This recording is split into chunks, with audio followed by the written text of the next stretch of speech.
eGenesis, a Cambridge-based biotech company, is making strides in xenotransplantation, transplanting organs from animals into humans. They have successfully transplanted gene-edited pig hearts into infant baboons, a significant step towards similar transplants in human babies.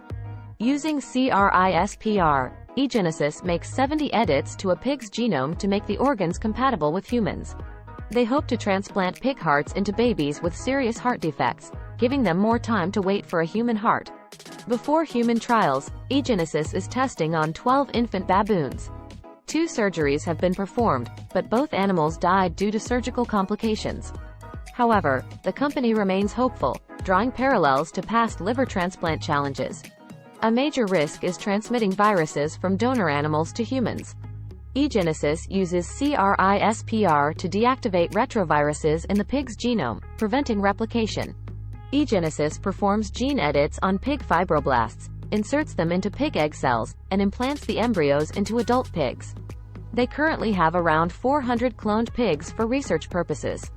The first baboon to receive a pig heart died due to a surgical complication, but the heart functioned well.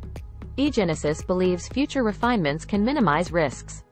After baboon trials, eGenesis plans to offer pig hearts to human babies under 2 with severe heart conditions, as alternatives are limited.